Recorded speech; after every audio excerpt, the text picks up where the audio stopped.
E a gente abriu aqui no livro Caminho, Verdade e Vida, página não, né? A passagem 153, chamado Passes. E rogava-lhe muito, dizendo: Minha filha está moribunda, rogo-te que venhas e lhe imponhas as mãos para que a sarem, e ela viva. Marcos, capítulo 5, versículo 23. Jesus impunha as mãos nos enfermos e transmitia-lhes o bem da vida, o bem da saúde. Seu amoroso poder conhecia os menores desequilíbrios da natureza e os recursos para restaurar a harmonia indispensável. Nenhum ato do Divino Mestre é destituído de significação. Reconhecendo essa verdade, os apóstolos passaram a impor as mãos fraternas em nome do Senhor e tornavam-se instrumentos da divina misericórdia. Atualmente, no cristianismo redivivo, temos, de novo, o movimento socorrista do plano invisível por meio da imposição das mãos. Os passes, como transfusão de forças psíquicas, em que preciosas energias espirituais fluem dos mensageiros do Cristo para os doadores e beneficiários, representam a continuidade do esforço do Mestre para atenuar os sofrimentos do mundo. Seria audácia por parte dos discípulos novos a expectativa de resultados tão sublimes quanto os obtidos por Jesus junto aos paralíticos, perturbados e agonizantes. O Mestre sabe, enquanto nós outros estamos aprendendo a conhecer. É necessário, contudo, não lhe desprezar a lição, continuando por nossa vez a obra de amor com as mãos fraternas. Onde exista sincera atitude mental do bem, pode estender-se o serviço providencial de Jesus. Não importa a fórmula exterior, cumpre-nos reconhecer que o bem pode e deve ser ministrado em seu nome.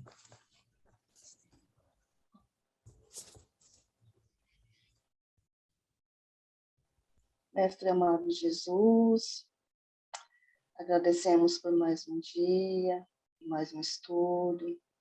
Agradecemos a dona Maria Cláudia Martins, doutora Cristina, doutor Ricardo de Menezes, ao mentor da casa, ao seu Vandir. Agradecemos, Senhor, por fazer parte desse lindo projeto e que possamos, Senhor, futuramente, na vontade do Senhor, que possamos ser essa luz que possa brilhar através das suas mãos para ajudar aqueles que tanto necessitam. Obrigada, Mestre. Que assim seja. Graças a Deus. Obrigado, querida irmã Cíntia. Obrigado a todos pela participação. E hoje estamos aí na aula número 91. E é bem interessante essa leitura que eu fiz, a abertura de uma página aleatória sobre passes, né? Porque no final da nossa apostila que a gente tem atualmente, ela termina aí na aula 91, e logo depois ela dá início ao material de estudo de passes. E foi uma abertura aleatória. Eu vou conseguir a continuidade da apostila para todos vocês, porque a gente tem até a aula 150 ou 150 e alguma coisa, se não me engano. 140. 140? Isso. Então, eu vou pegar a apostila para passar para todos vocês, para que a gente possa dar continuidade aos estudos na semana seguinte. Seu Vandir, aula 91, cuidado após cirurgias espirituais. E aí eu deixo aberto para as nossas universitárias que estudaram o material para que possam fazer as perguntas. Olha aí, a Tati já botou 5 Depois da Tati eu faço. Vamos começar com uma da Tati, aí a gente pula para nossa irmã Cíntia, que tem que sair para o trabalho logo em breve. Pode? A Cíntia pode fazer primeiro. Cíntia, faz pode primeiro. Pode fazer, Tati, que a minha está na segunda página. Tá. Seu Vandir, deixa eu ver se ele... Tudo certo? Quando o médico verifica que o paciente não está em condições de fazer a cirurgia, o paciente ele volta há tratamento? Eu não entendi assim, ou dá 2 semanas para voltar no hospital, 1 semana, 2 semanas para voltar no hospital. Não, a avaliação é feita da seguinte forma: o paciente está apresentando fraqueza, não dá para fazer a cirurgia. Ele, na hora, está com febre, não dá para fazer a cirurgia. De repente, a gente detectou nele, né, a presença de alguma entidade na hora da cirurgia. Essa cirurgia é suspensa. Então, ele tem 1 semana para se recuperar. Então, na próxima semana, vamos fazer uma nova avaliação para saber se ele está apto ou não para fazer a cirurgia. Então, caso contrário, se a entidade persista, aí ele vai ter que entrar em tratamento de novo e esperar uma nova solicitação da equipe espiritual para a cirurgia. Sim. Então, avalia se é ou espiritual ou se for só físico, aí aguarda 1 semana para ele estar melhorando, se for só físico, Se né? ele estiver muito gripado, não dá para fazer também não, porque existe um risco, né? A gripe, a fraqueza, a perseguição, né? Então, temos que, às vezes, insistir, porque tem está ansioso para a cirurgia, e a médica diz, olha, eu não vou fazer, você está muito fraco, você não tem condições de fazer uma cirurgia. Porque eles acham que porque a cirurgia espiritual não tem risco. A cirurgia tem risco, né? Então, você vai mexer com a parte periférica dele, né? E se por acaso ele estiver muito fraco, pode ter consequências graves, né? Sim. Eu particularmente, eu não tinha essa noção de que a gente sempre acha que a espiritualidade ajuda, é tudo aquilo que a doutora Cristina explica, que acha que vai anestesiar, que tudo a espiritualidade vai cuidar, sabe? É porque o setor de cirurgia mesmo, montado por eles, as pessoas trazem muito aquela coisa do centro espírita. Mas a espiritualidade vai cobrir a necessidade, né? Mas não é assim. Porque se você for fazer uma cirurgia material, se tiver com gripe, eles não vão fazer. Ele vai suspender naquele dia. Então, se existem os cuidados dos médicos da Terra, os médicos do mundo espiritual são muito mais cuidadosos com relação a isso. Porque se você está com vampirização no dia da cirurgia, como é que eu vou fazer uma cirurgia? Então, a gente sabe que os anestésicos utilizados numa sala como essa é muito delicado, né? Para o sistema nervoso central. E, de repente, esse paciente fraco toma anestésico aqui e não volta mais. Então, vai culpar o médico com relação à morte desse paciente, que pode ocorrer se ele tiver com grave processo de obsessão. Então, por isso que a gente é muito cauteloso. Primeiro, o que é que a gente faz aqui? Tem a avaliação de cirurgia. Ele não vem diretamente para a cirurgia. Já tem uma triagem que a doutora Cristina faz. Então, os receitistas encaminham para a triagem da doutora Cristina e tem pacientes que ela diz, olha, isso aqui é caso de tratamento nessa sala. Daqui a 1 mês é que você vai fazer cirurgia. E alguns deles insistem, não, mas eu quero fazer hoje. É o hábito de fazer cirurgia lá fora. Então, não, tem que passar por uma triagem. Temos que ver se vai dar resultado ou não. Então, há todo um estudo antes dele entrar nessa sala e se deitar nessa maca, né? Obrigada, Solange. Cíntia? Sim. Silvandir, aqui fala que depois da cirurgia tem mulheres que pegam peso, tudo, né? E tem um sangramento na cirurgia espiritual. Como que assim, esse sangramento, elas sentem que alguma coisa está errado ou isso aparece no corpo físico? Eu não entendi muito essa parte. Cirurgia de mioma. Acontece muito isso, em cirurgia de mioma. Porque a cirurgia de mioma, a gente vai usar ali, às vezes, o corte horizontal, vai usar 2 sondas e o tubo de absorção a vácuo para extrair o nódulozinho que está lá. Mas o pessoal não leva muito a sério o repouso. E teve uma paciente nossa, né, que ela foi varrer a casa no dia seguinte. E não era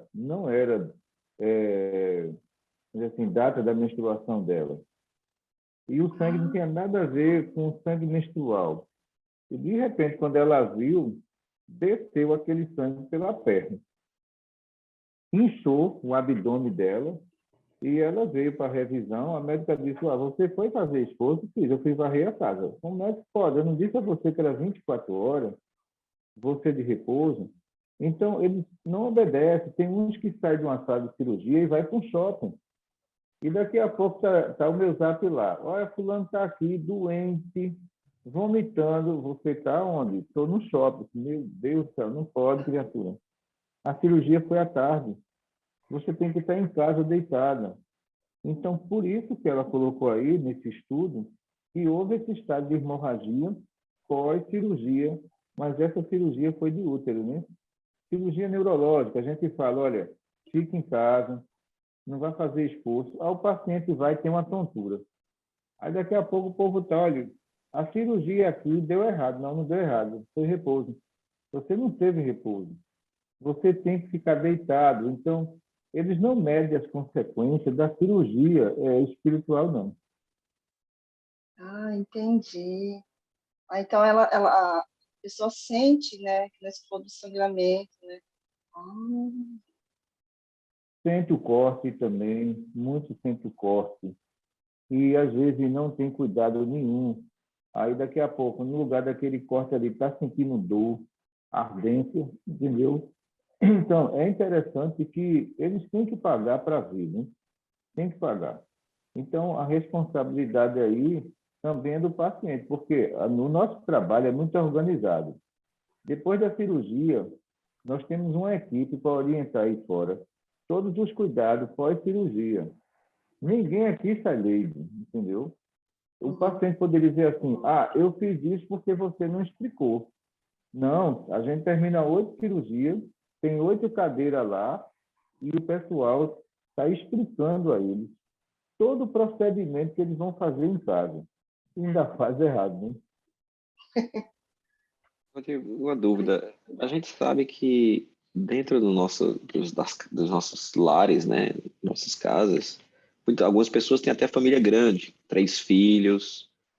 Então eu fico me perguntando, nesse cenário aí das recomendações, digamos que a paciente está seguindo as recomendações, mas chega em casa, ou o marido ou a esposa não acreditam, não é, no trabalho, na cirurgia, tomam vinho, não é? Tomam cerveja, ou então o irmão está fazendo estudo de faculdade, está super estressado, está no trabalho. Como é que se evita essa contaminação cruzada desses outros membros da família que não participaram desse processo? Tem que proteger essa cirurgia com algodão, né? Porque eu já vi cirurgia aqui que, infelizmente, infectou.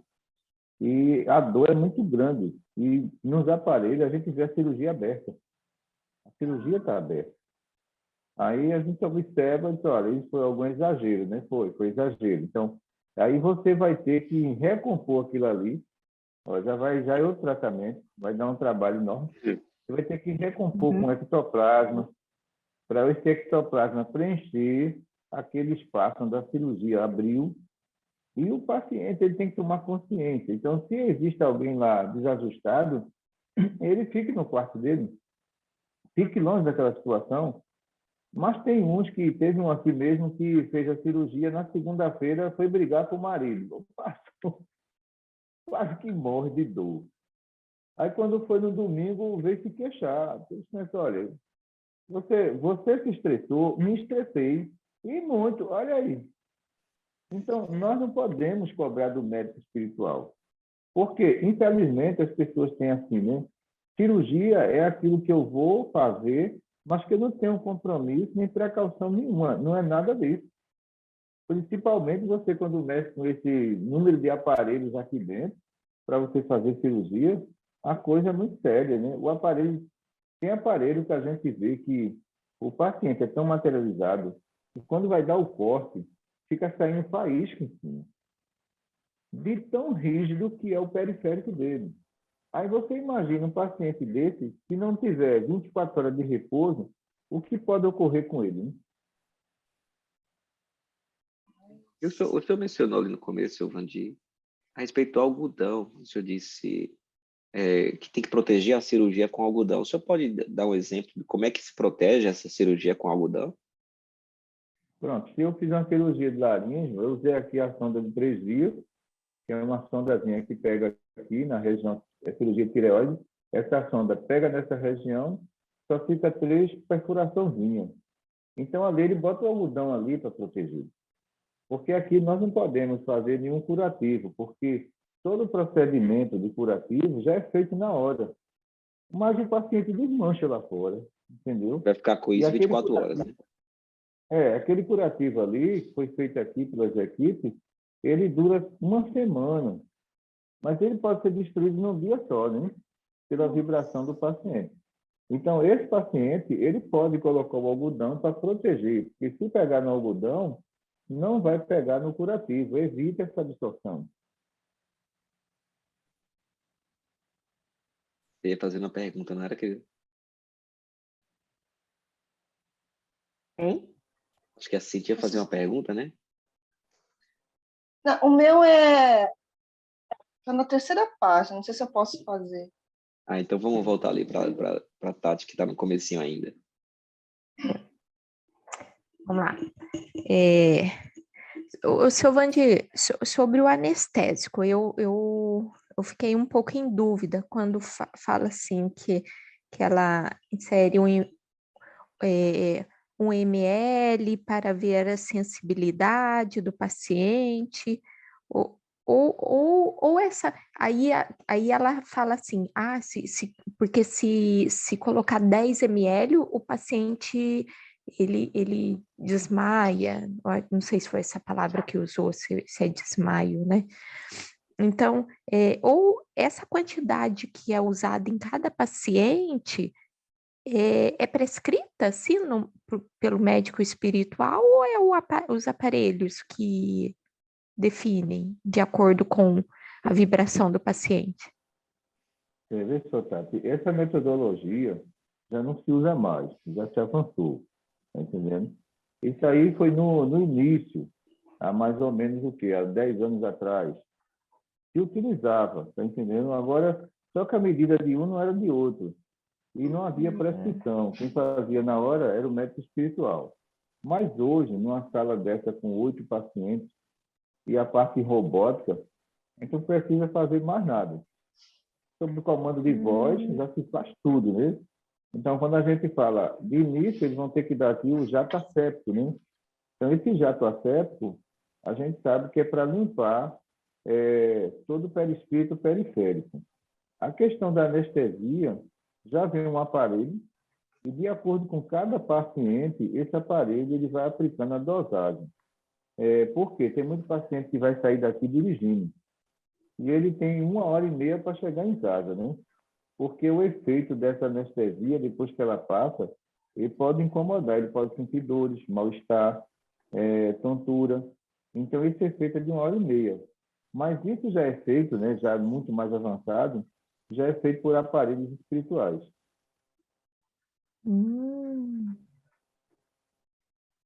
Nossa, Silândia. Obrigada, Silândia. Como que é? Aí eu me perdi um pouco, seu Vandi. Então, quer dizer que o próprio aparelho, ele que vai definir a quantidade de anestésico no paciente, é isso? Porque o início aqui são 8 cirurgias diferenciadas. Cirurgia de próstata, cirurgia de câncer, cirurgia neurológica. Então, para cada tipo de cirurgia, o aparelho determina a dosagem, entendeu? E, nesse caso aí, isso já é automático, porque o nosso comando é sobre o jato asséptico e sobre o aparelho que está ali. Mas sobre a anestesia, ali já é automático mesmo, ele já faz se a gente pedir comando. Nossa. Interessante. Vandi, tem condições, aí eu vou fazer uma pergunta minha, né? Tá, se você não se incomodar. Não, Chico, eu só coloquei tudo de uma vez que eu já digitei. Dentro desse ponto aí da anestesia ainda, por que os pacientes, já que a gente não tem como saber se a sensibilidade mediúnica do paciente é grande ou é alta, né? Por que os pacientes já não saem da sala cirúrgica com algodão nas mãos, para evitar a sua possível sensibilidade ao material do anestésico, né? Olha, o paciente só passa mal aqui porque ele entrou aqui com incredulidade e alguns até debochando da sala. Você imagina? Então, quando a gente vê um passando mal, a médica diz, olha, está acreditando não. Por isso que ele está passando mal. Então, é aquela coisa, é como se ele dissesse assim, se isso aqui existe, me dê uma prova. Aí ele complica a situação dele, porque a gente vai ter que colocar o algodão na mão dele, porque o efeito do anestésico foi excessivo, porque ele começou a sair da vibração e tem que aumentar. Aí o que acontece? Vai lá para fora, aí eu coloco o algodão na mão, daqui a pouco a gente vê que o paciente está gelado, caiu a temperatura dele, e a maioria deles que faz isso vieram testar a sala, entendeu? Vieram desafiar as equipes superiores. Nesse caso, as equipes superiores não têm nada a ver com isso. Eles fazem a parte deles. Agora, o paciente, ele não tem o direito de entrar num lugar como esse aqui e, de repente, ele achar que vai colocar isso aqui sobre o teste. Quem perde é ele. Eu já vi paciente que fez a cirurgia e, antes de entrar, dizia, isso é uma cirurgia? E depois estava morrendo de dor. E a médica falou, é isso uma cirurgia, você não queria ver? É isso uma cirurgia, né? Faz sentido mesmo. O que eu acho mais engraçado, assim, é como a pessoa procura, mas sendo incrédulo, sabe? Eu acho que, não sei, um pouco falta de respeito. Mas acontece, porque, olha, eu vi um fato há 10 anos atrás que aquilo ali me chocou e chocou a doutora Patrícia, porque o rapaz estava com cirrose hepática grave e nós fizemos aplicação de ectoplasma durante meses para depois fazer a cirurgia de fígado, né, dele. E ele teve resultado na cirurgia e, de repente, ele chegou para a médica e disse assim, doutora, eu estou de alta, a médica está... Eu posso beber de novo? Pelo amor de Deus. Então, a doutora Patrícia olhou para ele e disse, pode ir embora, faça o que você quiser da sua vida. Tanto esforço das equipes superior e o camarada ficou bom de uma inflamação grave e disse assim, né? Posso beber de novo? Quer dizer, que respeito você tem pela espiritualidade? Sim. Eu vejo muita gente não querendo se esforçar para se melhorar, mas daí, vou lá fazer uma cirurgia espiritual e era isso, né? Mas a sua parte não faz, né? Não faz, o grande problema... Eu vi também outro caso aqui, né, que um rapaz muito incrédulo também, há 15 anos atrás, também aqui no Maria Cláudia, ele entrou para fazer uma cirurgia de úlcera gástrica, né? E essa cirurgia, ele entrou, eu vi que ele estava lá rindo, ele entrou rindo. E eu disse, esse vai se dar mal. Aí ele deitou na maca, entendeu? Aí na época eu trabalhava com a doutora Patrícia, fazendo cirurgia, aí a médica disse, se concentre, e ele rindo, né? Naquele tempo a gente não trabalhava com aparelho, trabalhava com eletrolese, né? Que era uma lanternazinha, feita com uma canetazinha, a gente dava o corte em cima, né? E quando ele deitou na maca, ele começou a ficar dormente. E ele fazia, ai meu Deus, o que é que está acontecendo? Calma. Você não pediu uma prova? Aí quando ela passou o eletrolese no estômago dele, ele disse, me cortaram, pelo amor de Deus. E agora? Eu estou cortado. Aí, quando introduziram a sonda nele, ele começou a ficar sufocado, né? O cara começou a ficar vermelho. E a doutora Patrícia, você tenha calma, eu não terminei a cirurgia ainda. Aí, quando terminou a cirurgia, ele teve ânsia de vômito. Ele se sentou na cadeira, mas ele ficou tão quietinho, botando a mão no estômago assim, e dizendo, aqui tem um buraco, eu estou sentindo um buraco. Ele não pediu. Então, são provas e mais provas, né, que os espíritos dão assim, olha, nos respeite, né? Se você não acredita, por que pediu? É essa questão, né? Verdade. Lá, tá, sua pergunta número 3, eu acho, não é isso? Sim. ainda sequencial a esse assunto. Tá. Silvandi, as reações do anestésico, anestésicos, são reações perispiritual pela falta de condições físicas, espirituais ou morais? Pode ser por essa ou não? Pode ser as duas, perispirituais e morais também do paciente, né? Então, às vezes, aquele paciente veio com a cirurgia totalmente despreparado, né? Então, o nosso setor orienta o antes-operatório, o pós-operatório, a gente orienta durante a cirurgia, mas é aquela coisa que eu disse a você, eles não levam a sério. Então, eles querem ver o bisturi, eles querem ver os instrumentos, né? E, de repente, eles sentem os instrumentos. Para operar médios sonambúlicos, é muito mais complicado, porque esses médios sentem toda a reação. Inclusive, quando você dá o cortezinho, na área fica vermelho. Está entendendo? Então, se esse médio sonambúlico ele não tiver uma condição moral, quando você cortar, ele vai gritar.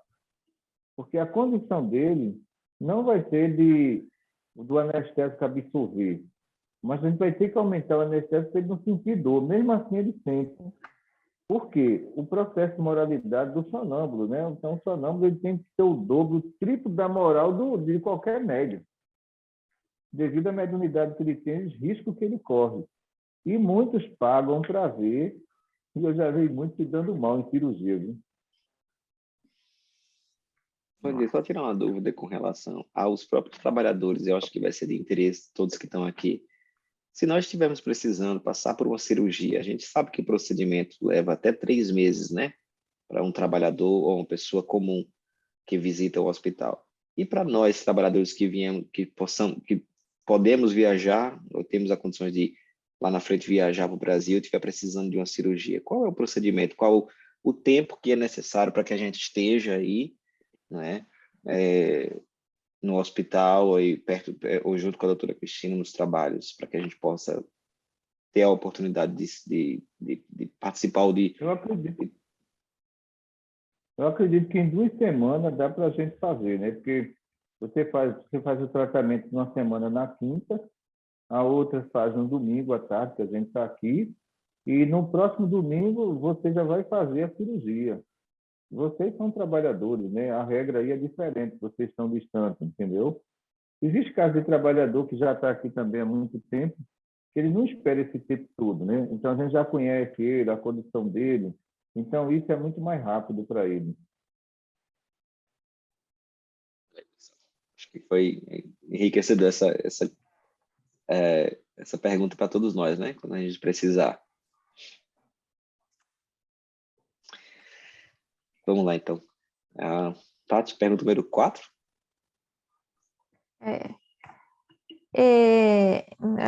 Até meio que já respondeu do algodão, né? Mas Silvandi, só assim, eu vou perguntar, o eletrodo, ele faz a mesma, ele serve também para vocês costumam dar na mão do paciente, às vezes se o paciente passa mal, já que é para absorver energia? Ou Não, só porque o no caso algodão mesmo? a gente dá o algodão porque o caso do paciente aí foi a incredulidade dele, o anestésico atuou sobre ele, mas o algodão ele absorve.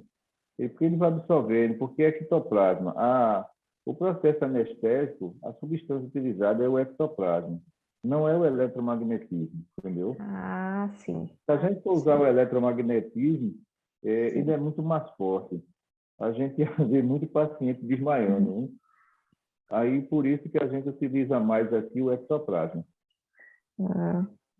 Eu tendo essa mesma pergunta, uma outra pergunta, Silvani, não poderia ser a seringa? Olha, vê só, a seringa, a gente não utiliza mais, antes utilizava, né? A gente não utiliza mais porque hoje tudinho é tudo programado, né? Você lá com o computador, você vai voltar para a máquina? Não vai, né? Então, o que é que acontece? Isso daqui a 10 anos pode ser que mude tudo, esteja mais avançado ainda. Porque eles não param de evoluir, esses aparelhos.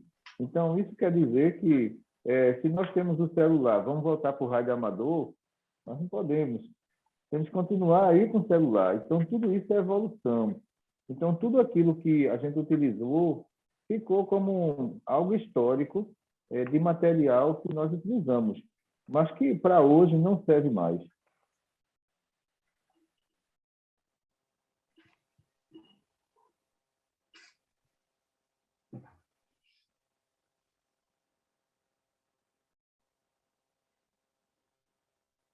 Chico, você tá mudo.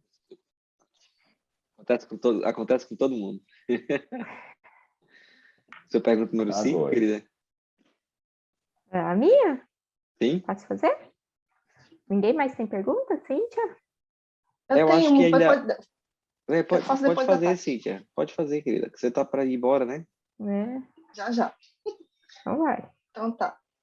A doutora Cristina fala que tem muita gente que liga para o senhor, né? Falando que está com dor, que se não pode passar um remédio, né? No caso, assim, é uma dúvida, né? Se antes do paciente ir embora, tipo assim, ter um lembrete, né? Fazer um lembrete, caso você sentir dor, tome esse remédio. Isso aí não pode?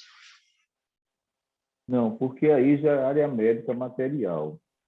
Ah, Porque a gente não sabe as condições de ambiente da casa do paciente. E se aquela medicação for utilizada por hipnose para matar aquele paciente e jogar a culpa no médico. Então, a prescrição de remédios só com os médicos materiais. O que é que a gente diz à família? Olha, você leva para o médico material para ele passar uma medicação, mas a gente não indica a medicação. Por mais simples que seja a medicação, o que acontecer lá, a família está com o seu zap gravado, entendeu? E você não é médico, né? Você é médico. Então, o processo em cima é grande, entendeu? Do Conselho Nacional de Medicina, aqui no Brasil, você seria processado. E os médios, graças a Deus, os nossos médios, ele utiliza todo o recurso dessas aulas para poder realizar o trabalho. Tem muita gente aqui também do Conselho de Medicina aqui dentro, né? Mas até agora ninguém falou nada, porque ninguém vê aqui nada que comprometa, ninguém, né? Então, seringa sem agulha, algodão que não tem sangue. Então, o pessoal do conselho, a gente sabe que passa por aqui para ver isso, né? Tivemos uma supervisão também, né, da vigilância sanitária, e nós mostramos a eles, né? Entramos com ele aqui, ó, essa é uma sala de cirurgia. Agora você não vai encontrar bisturi. Isso aqui é uma seringa. Essa seringa aqui não tem agulha. Aquele algodão que está no lixo não tem sangue. Então, o nosso trabalho é todo esse. Então, a gente não está contaminando o meio ambiente, não existe risco de infecção e, graças a Deus, a vigilância aprovou o nosso trabalho porque viu que não tem nenhum risco. graças a Deus. Obrigada, Silvani. Quer voltar para sua pergunta? Eu? Então, tá. Giovanni, fora o repouso e a dieta que é orientado ao paciente, ele também é orientado sobre a mudança de atitude, controle de estresse e moralidade, assim, é explicado tudo isso para a eficácia da cirurgia? Ou isso já faz parte do tratamento antes, assim? Desde o momento da triagem, na hora da consulta, a médica orienta.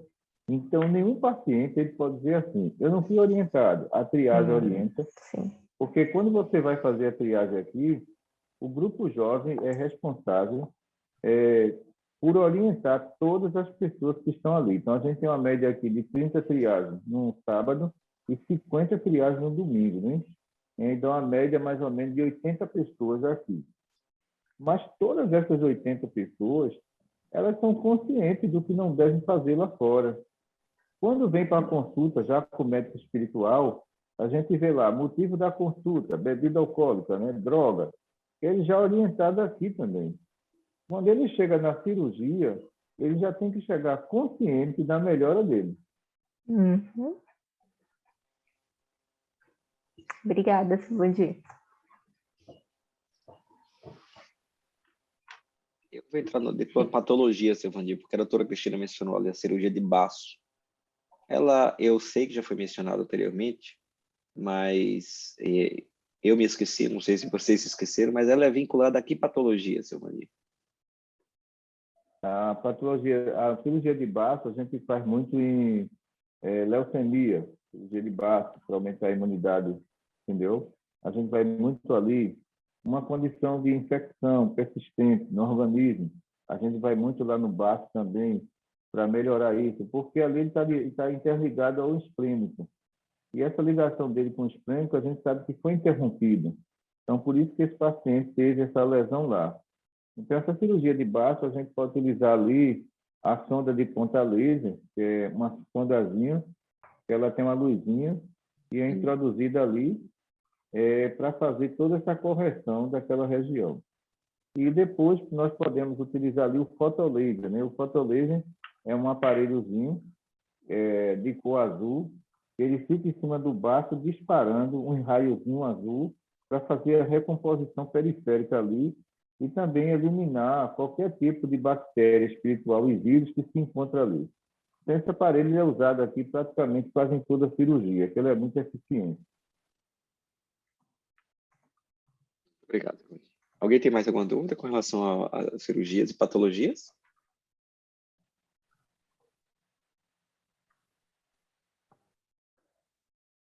Não? Oh, desculpa. Não?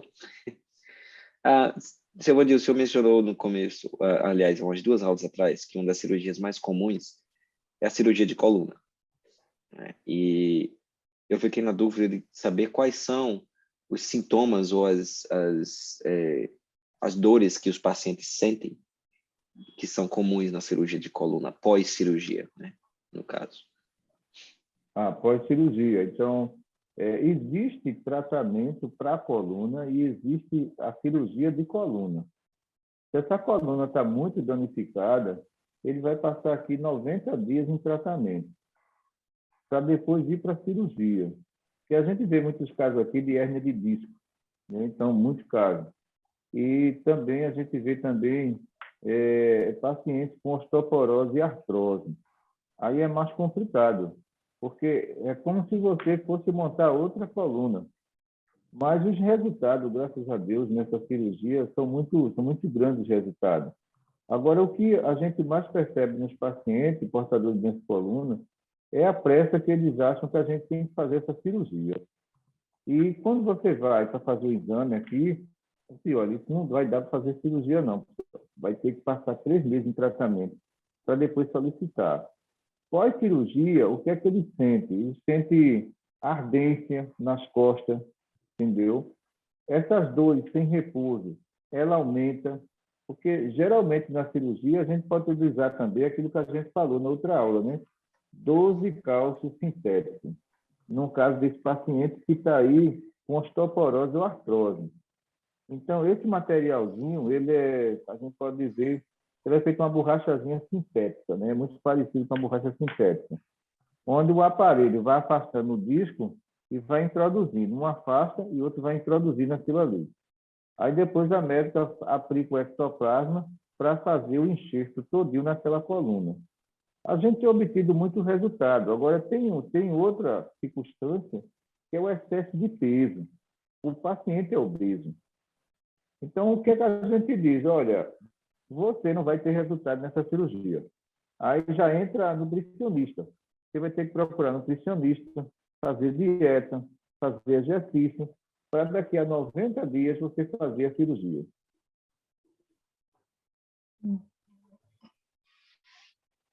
Posso? Sim, por favor. Posso? Antes de sair, Silvandi, é sobre a cirurgia em sonâmbulo, né?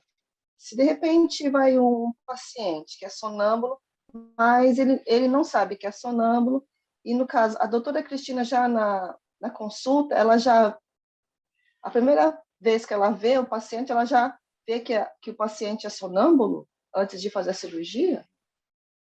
Já na triagem aqui, a gente já sabe que ele tem sonambulismo, né? As características dele, também ela vai olhar na consulta qual foi o motivo da primeira vez que ela chegou aqui, e a gente vai perceber que na consulta tem, olhe, às vezes aparecem umas manchas como um corte, né? É sonâmbulo, entendeu? Eu falo muito dormindo à noite, entendeu? A gente já sabe que tem algumas características do sonambulismo. Então, às vezes, eu desmaio constantemente. Então, já está tudo isso na consulta. Ah, entendi. O, Obrigada, o histórico de chegada dele aqui. Ah, com a história da chegada. Ah, entendi. E Obrigada. outra pergunta também a respeito da pessoa que vai fazer cirurgia de coluna, mas daí como ela está muito acima do peso, vocês encaminham para nutricionista e volta, né, depois de 90 dias. O que acontece se a pessoa volta e não fez nada daquele tratamento que vocês encaminharam? Ela não faz cirurgia? Então, é falado para fazer de novo, daí mais 90 dias? Ou qual o procedimento? Eu acho que a doutora Cristina é muito realista. Ela fez a parte dela, né? Pediu para procurar um nutricionista. O paciente não fez. Ela vai dizer a ele, olha, eu vou fazer, mas não vai ter resultado. A Sim. minha parte eu fiz. Então, às vezes, ela faz. E o paciente não tem o que reclamar, porque ele não fez a parte dele, né? Então, Sim. aqui, o que acontece aqui é tudo muito real, né? É tudo muito verdadeiro, porque nós não estamos prometendo milagre. O paciente vai ter que fazer a parte dele. E tem muitos pacientes que dizem assim, eu vou entrar ali e minha vida vai estar resolvida, mas, ora, ele não quer fazer a parte dele. A parte dele é perder peso, ele não quer de jeito nenhum. Então, você imagina, tem paciente que diz assim, olha, não coma crustáceo. Aí, pós-cirurgia, ele vai e come. Aí, daqui a pouco, está lá no zap. Eu, meu Deus do céu, o que foi que houve? Olha, eu estou todo pipocado. Você foi comer o quê? Eu só fui comer um camarãozinho. Essas coisas acontecem. Né? O Brasil tem um camarão, viu? Que é bom, ele. Seu Vandir, eu ia fazer uma pergunta no sentido do álcool, porque aqui na Austrália, se consome bastante álcool, né? Vinho, cerveja, por aí vai. Para se realizar uma cirurgia, quanto tempo antes tem o paciente que parar de consumir álcool? Olha, durante o tratamento, durante as triagens, isso tem que ser orientado, porque quando você procura Jesus, você procura para limpar as impurezas. Então, você não vai procurar Jesus e continuar com as impurezas, né? Fica difícil o resultado. Por que eu digo isso? Porque se essas pessoas não obterem resultado, vai jogar a culpa em cima de você. Entendeu? Elas nunca vão dividir essa culpa. Se você for explicar a elas, olha, sua cirurgia não deu certo porque você bebe. Não, isso não tem nada a ver. Eu quero ficar bom, você não é médico? Então, essas coisas, a gente divide responsabilidade. Então, aqui no Brasil também o pessoal bebe, mas o que a médica diz aqui, ó, tá na sua ficha está dizendo que você bebe e fuma. Eu vou fazer, agora eu não prometo que você fique bom, não, porque a bebida interfere na cirurgia, o cigarro interfere na cirurgia, mas eu vou fazer. E quando ele vem para a revisão, ele vem consciente. Não deu certo. E muitos são até assim, né, realistas, dizem assim, ó, doutora, a senhora não teve culpa, não. É porque eu fumo. A senhora avisou, entendeu? Já outros que não fumam nem bebem, eles têm um resultado de 100% em cirurgia. Eu trago essa pergunta porque a gente já teve casos de pessoas que solicitaram auxílio nosso aqui da Austrália, né? Um casal de amigos que estavam tentando ter filho e não conseguiam. Só que a esposa, a mulher bebe, o marido, os dois bebem, né? E a esposa fuma. E eu disse, olha, para que a gente possa ter um resultado bom, vocês têm que parar tanto de fumar quanto de beber. E eles optaram por não, né? Primeiro porque não acreditavam, segundo porque eles não, acho que não é por aí, enfim. Mas vai ter muito disso, a gente vai ver muito disso aqui. É interessante que os evangélicos eles são muito determinados, né? Que é aquela questão, nós espíritas ainda temos essa compreensão de instruir, essa coisa toda, né? Mas você chega numa igreja aqui no Brasil, eu já vi igreja recuperar alcoólatra que estavam na sarjeta mesmo. Isso é um trabalho realmente muito bonito deles, né? Viciado em drogas também, em cigarro. E o que é que o pastor disse para ele? Olha, só há dois caminhos, o céu e o inferno. Você escolha. Se você está me procurando, você está procurando o céu. Mas se você está nessa vida, é o inferno. Você quer ficar onde? E essas pessoas me deixaram vício. Então, essas pessoas não se tornaram melhores. O que acontece no ser humano, Francisco, é que ela quer dividir a inferioridade dela com você para jogar a culpa em você depois. Entendeu? Porque se não tem resultado, ele vai dizer o quê? Olha aí, não teve resultado, a culpa é sua. A culpa não é minha. Então, hoje, nós somos muito estratégicos em dividir isso aqui, porque você tem aqui 3.500 pessoas circulando aqui. E, claro, dessas 3.000, a gente não quer que 500 cobrem de você, não. A gente divide a responsabilidade.